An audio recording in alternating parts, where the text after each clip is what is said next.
Hello, everybody, and welcome to the webinar. My name is Ben Barber, and I am about to bring on our two hosts, our two experts for the show, Dr. Gina Madrigrano, who is a clinical psychologist and a life coach, a mindfulness coach, and life coach Glenn Ambrose, who are here to talk to you guys and help you through the struggles of this pandemic right now. And they put together a wonderful course that we're going to talk about a little bit. But really, right now, we're here to answer your questions, and that is the goal. So, without further ado, let me introduce Glenn Ambrose and Dr. Gina Madrigrano. Hi there. Hello, everyone. Hi.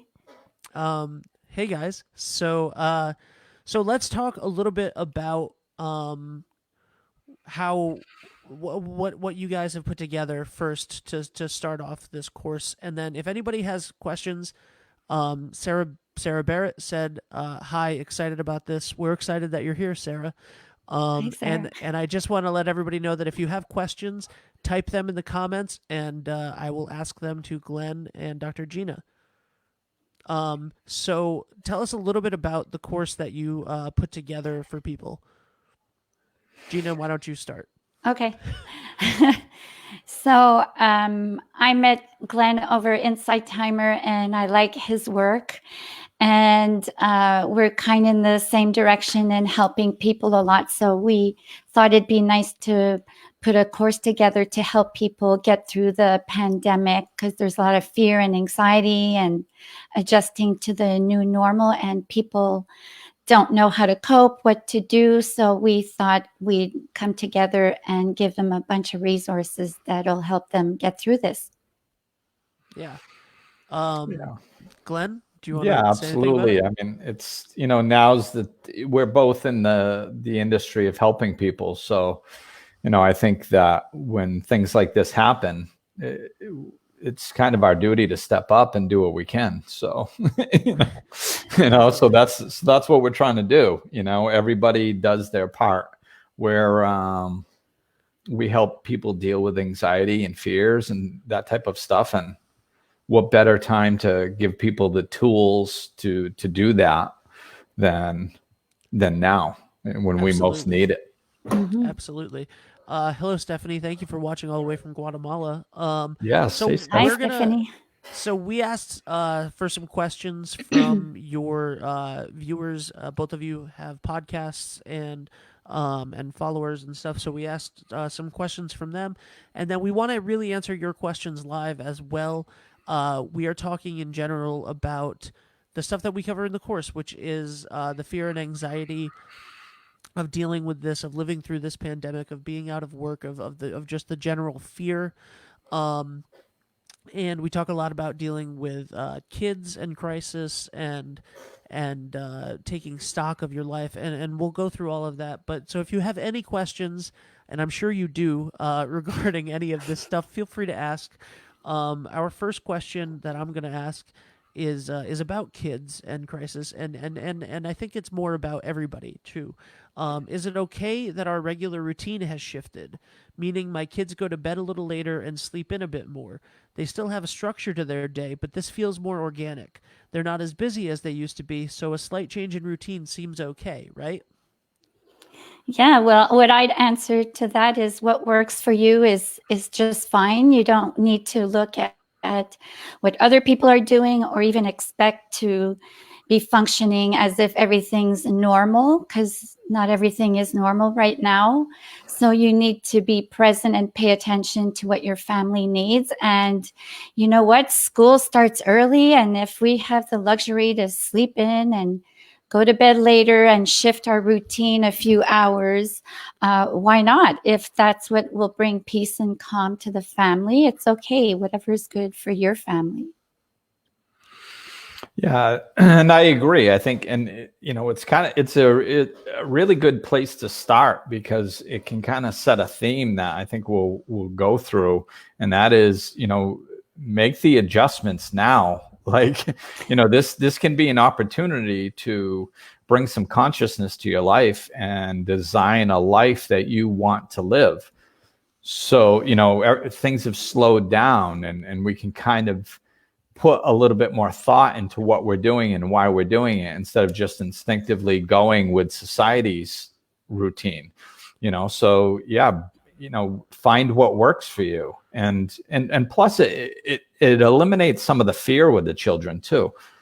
Yeah. When it's like, oh my God, there's this horrible thing happening, and I was talking to a kid who's about to graduate high school this year, and I was like, is there a lot of fear put on you? And he said, yeah. And a lot of people are going like, oh, you poor thing, you're missing out on your senior year, and it's like, I think what we're doing is we're unconsciously, we're making these kids victims of a situation. And with this type of stuff, it's like, I'm like, did you get up in the morning every day before you went to school and went like, yes, I get to go to school? He's like, no. I go, all right, then maybe having a little break is kind of nice. He's like, yeah, I can stay up a little later. I can sleep in a little bit. He's like, it's not bad. I'm like, okay, cool. So like, I think we have to keep that in mind. Like, there's so much pressure on us, and there's so much pressure on children. Like, relax a little bit, man. Be like you envisioned a family in the 1950s, which they probably weren't like that either, but be like you envisioned them to be. Relax a little bit, enjoy. So Richard said, hi, Gina, Ben, and Glenn. Thank you so much for all that you are doing. My question is, and then I don't see a question. So leave a question. I thought that there was more to that on the pop-up, but Richard, send in the rest of your question, please. Sarah Barrett says, wow, that's a great point about victimizing them. I hadn't thought of it that way.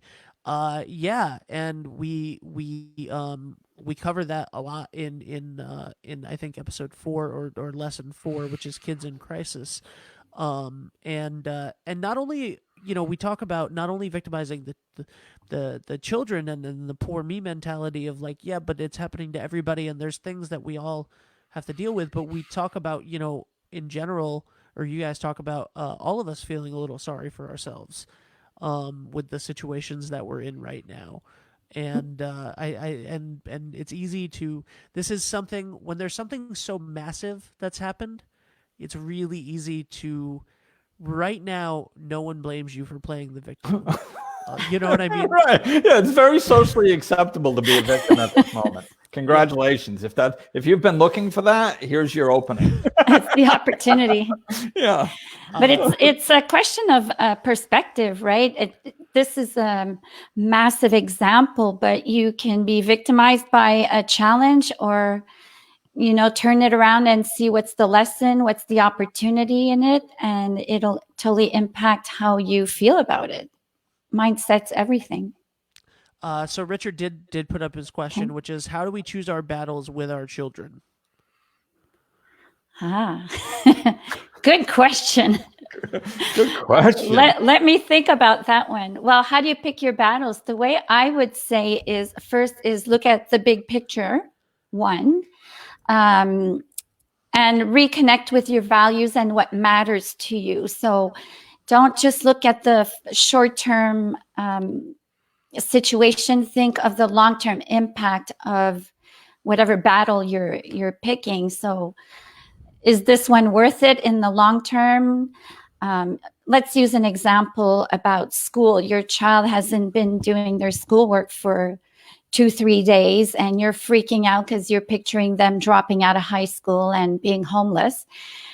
And then you think, okay, it's just 3 days. 3 days in a lifetime is nothing. What's more important, my relationship with my child or this battle about homework and schoolwork? So it boils down to your values and what matters most to you, and not just looking at the short term. That's how I would approach it. Yeah, and I think it is about slowing down. Everything's about slowing down, and this is one of the gigantic things that this pandemic is helping us do. If we collectively take the opportunity to do it, it's slowing down. So if you're working and grocery shopping and hitting a gym and bringing the kids to soccer and picking them up after school and doing all, like everything slowed down. So now's the perfect time to bring more consciousness into your life. So when a situation arises, pause for a moment, stop, center yourself. Don't get caught, lean away from the issue and relax for a moment. And I mean, most things don't need to be dealt with on the spot in life as well as in parenting. And I know this from being a parent myself. It's like, just put some space in between you and the issue, and so you don't react and then consciously act. So you can sit back and think about it. I don't know, I'm going to think about this and deal with it tomorrow. So then you can look at it and you can ask questions like Gina said, and be like, okay, now, is this important? Why is it important? Should I address this? Should I not address this? Should I let this slide? Can I put together a system and go, okay, hey, listen, I'm going to give you the 3 days slide on the homework, but we got to start tomorrow. I'm going to clear the slate and wipe off the 3 days, but we got to start, or, find a happy medium. Mm-hmm. Another thing you can do is bring your children in. I did that a lot with my son over the years. Bring your children in and ask them what they think. If you go, okay, I'm a first-time parent here, not sure what I'm doing. So I'd love your opinion on this. I have a 9-year-old who's not doing his homework, but he should really be keeping up with his schoolwork. And I'm his parent. Like, how should I handle that? And put it on their plate. A lot of times I found out my son was a lot harder on himself than I would have been. And he's like, well, I'd let him skip one day and then have him make up the 2 days that he missed. And I was going to give him a pass on 3 days. I was like, perfect. We'll do it. Sounds good. And then he feels like he's part of the solution, so he's more invested in the solution because it was his idea. So good point. Absolutely. So we have, Liette, I'm sorry if I'm mispronouncing your name, has a very difficult question. My grandchild wants to hug us and we don't want to do it, and she is crying. What can we tell her? Depends on the depends on the age, right? If the communication is in person or not. I don't know the circumstances, but let's go with general.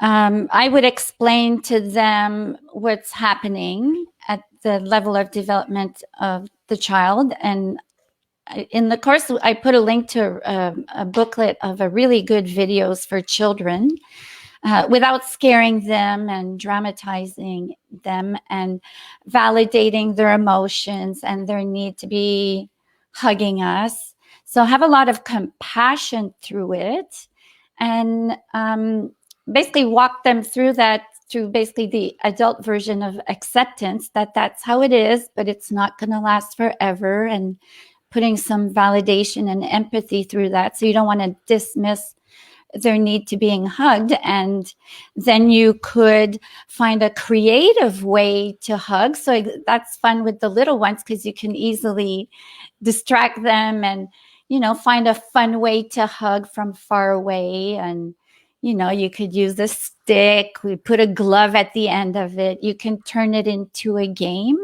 and something creative. What do you think, Glenn? Yeah, and I just saw the pop-up come through that says that she's 2. So, I mean, 2, it's pretty small. Right. So, I mean, I truly believe that children understand things a lot better than we give them credit for, but 2 is pretty young. I mean, I always just say, bring it back to love, like to the best of your ability, bring it to love, make the reason that you're doing things love. It's because I love you and I want to keep you safe. It's because I love you and I want to be here for a long time to watch you grow up. And it's only, like you said, Gina, it's only temporary. And it's, and I mean, I guess the other thing that I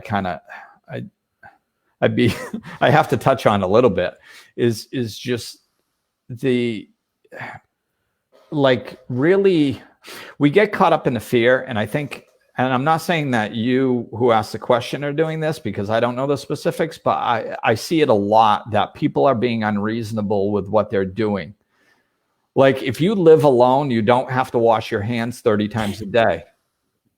It literally makes no sense. If you live alone and you haven't left the house, there's no reason that you have to, it's not there.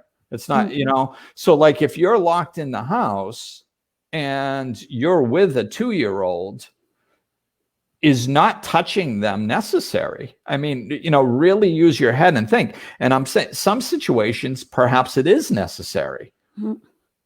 But a lot of situations, it's not necessary. And, you know, I think just slowing down, letting go some of the fear and really looking at it logically and going, okay, in this particular situation, is it necessary?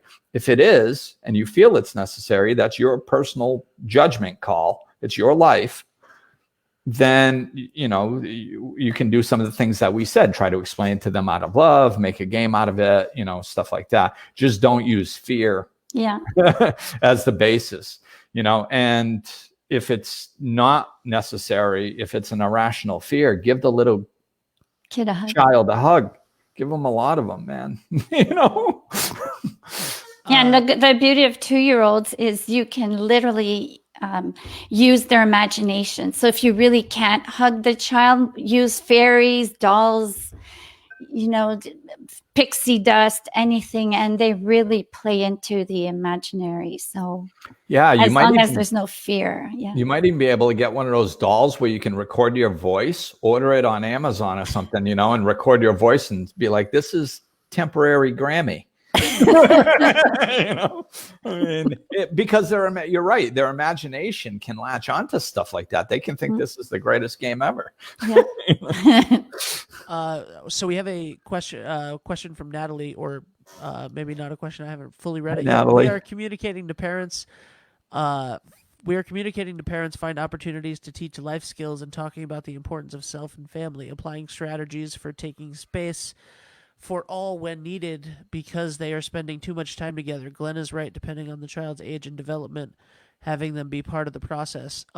Definitely. And actually we talk a lot I believe we have a full episode or a full lesson of the course about setting boundaries and taking time for yourself.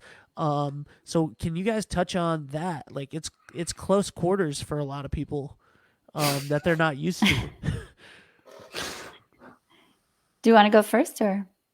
No, go ahead. Okay. Yeah. So it's very important to have clear boundaries within the family. So let's assume we're all living in the same house. Doesn't matter how big it is, but that there be mutual respect as much from the parents towards the child as the child toward the parent, and partners with each other if there's partners involved, that we all need some personal space and define it clearly between each other. Whether that personal space is physical or mental, you know, what we consume together, what we watch on TV, up all the way to if you want to go for a walk by yourself, read on your own. So boundaries are very important, and it's a two-way street so that everyone can get through this without choking each other. Yeah, I was just talking to some relatives that live in New York, and they are both unfortunately unemployed right now, and they're both used to being very busy people, and they're loving all the extra time. But they told me a story literally like yesterday about how she was like, I'm gonna go to the store, and he was like, oh, okay, you don't want me to come, do you? Like, no, I don't want you to come to the store with me. You're gonna stay here. And that was nice for both of them. Glenn? Yeah. And I think that right off the bat, you said the word respect, which is the foundation for any healthy relationship. And again, if we look at what this situation is forcing us into, it's a gift. It's a gift to design a happy, healthy life. This, you know, because we are stuck together. So if everybody's passing in a night and you don't really spend any time together, it's easy to be in a household for years and years and years and years where there is very little respect. But when you're trapped, you better figure out a way to respect each other, and which is good, because now it's an opportunity for people to develop healthy relationships within their own family. So it's a very large percentage, I'll say it that way, that my clients have told me over the years that they can't do things for themselves. And oftentimes, and it's a lot of different things, but most common, it's when it comes up, it's meditation. It's, I can't meditate anywhere. There's too many people in the house. It's like,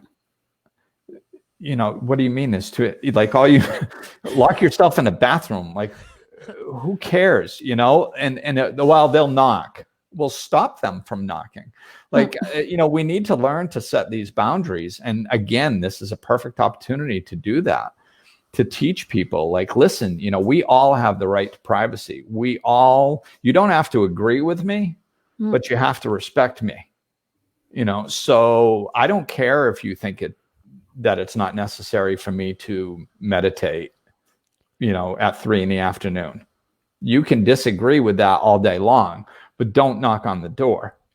I mean, so, and I see it at all ages. Like, at first I heard it with like little children. I'm like, it's okay. I have, my son was little then, and I'm like, well, it takes a little while to teach them.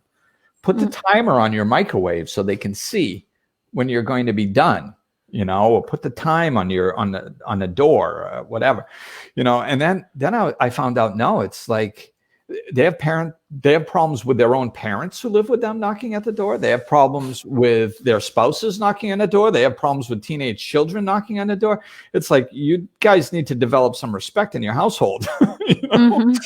So yeah, this is a great time to develop that. And one of the good ways to do it is to make sure, you sit down and say, everybody has to have this.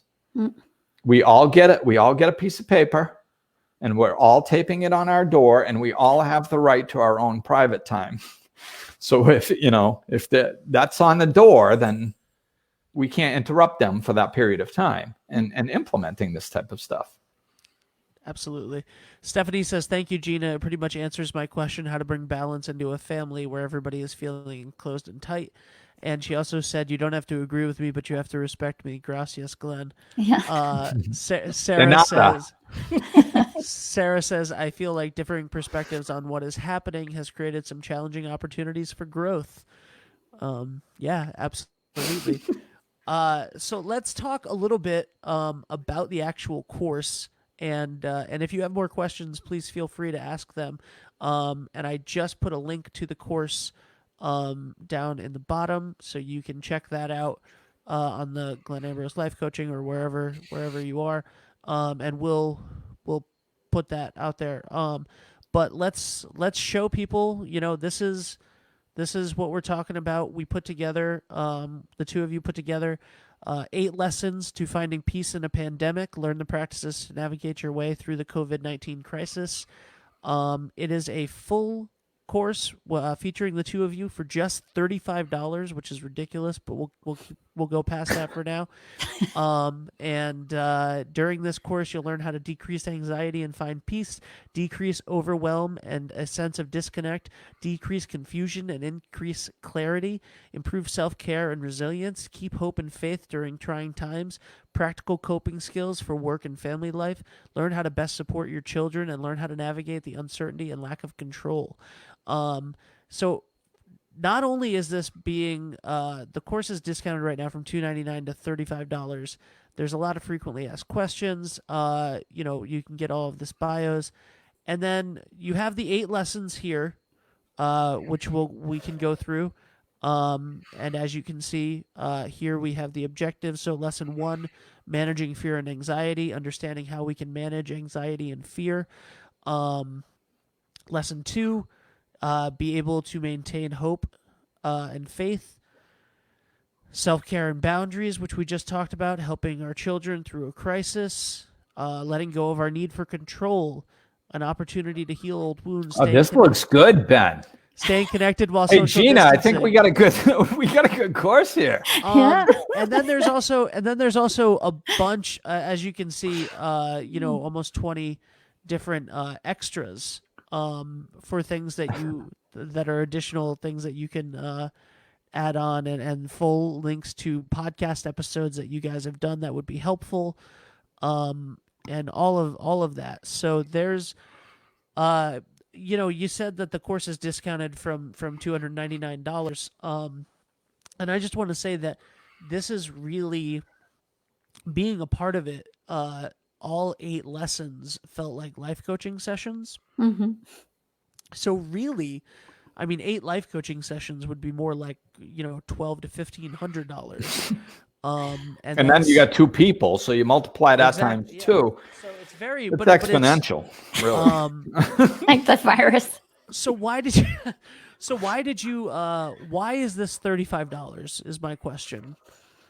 Well, because we want to help people out. Many people are struggling financially right now, whether it's because of the pandemic or even before the pandemic, and we wanted to give back.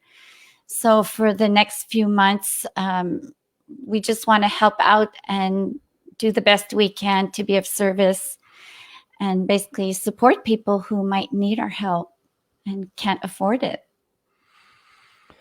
Right. It's, people are taking economic hits all over the world. And,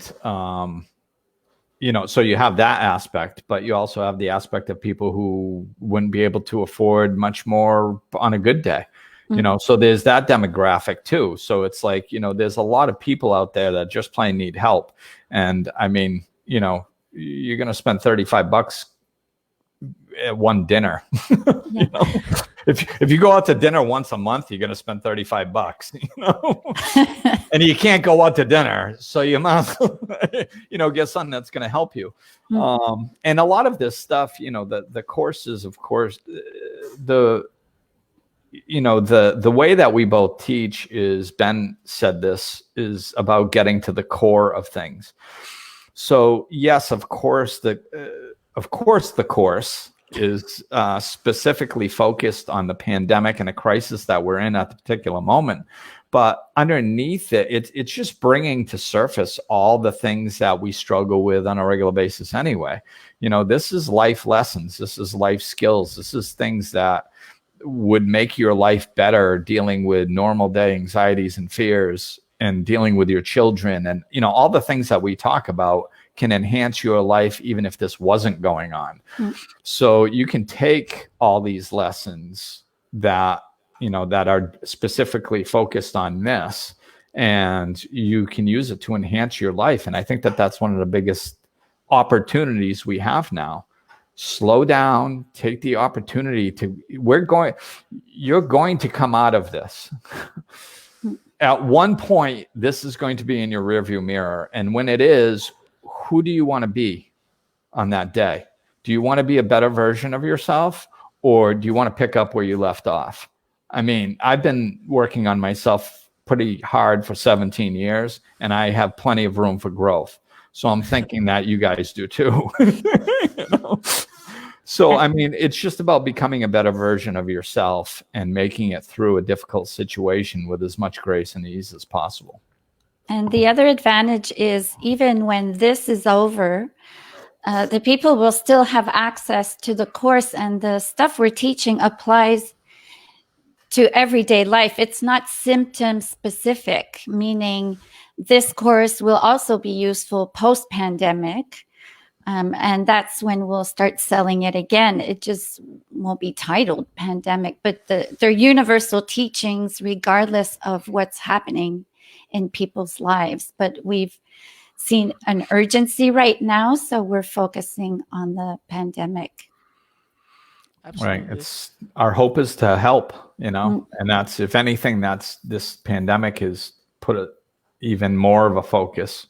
That's what our businesses are anyway, but this has just put more of a focus on that for me. That's one of the benefits, one of the blessings that I've gotten out of it. It's just that, that hyper focus of going, hey, people really need help now. How can I be of service? Absolutely. Also, I just want to say that part of the extras that we didn't talk about in detail were some wonderful guided meditations from both of you, and so there's a bunch of stuff on how to calm anxiety and how to quiet the mind and really practice mindfulness that's in there as well. And so it really it covers all aspects, and it's great for.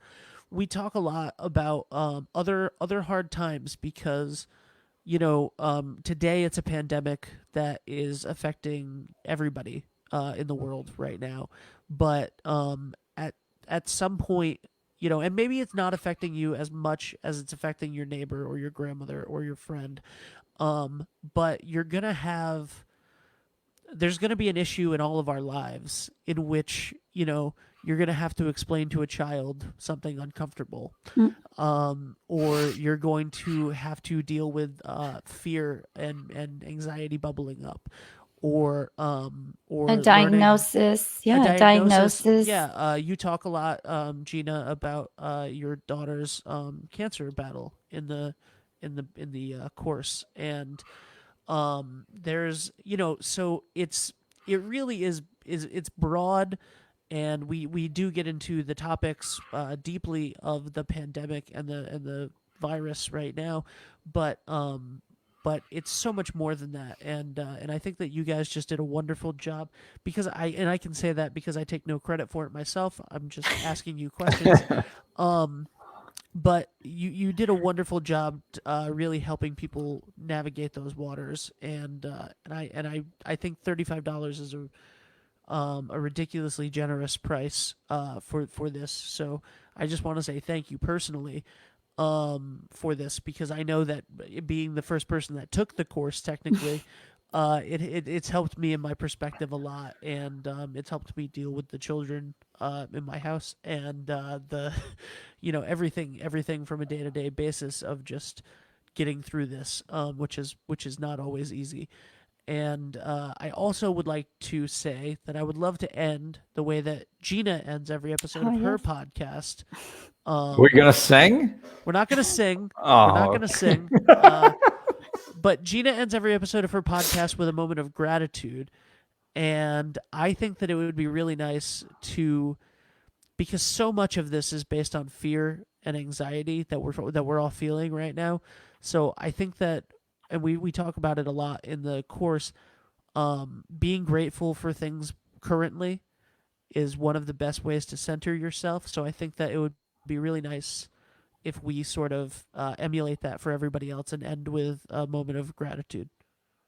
If you guys want, I didn't ask Yeah, permission yeah. for this. yeah, and I think gratitude is, what was that quote we put out? I've said it a few different ways, but gratitude is the verb of joy. Yeah. It's like people often ask me, how can you feel happy, or how do you feel joy, or how do you bring love into your life? And it's gratitude is like an action word. It's something that you can actually do.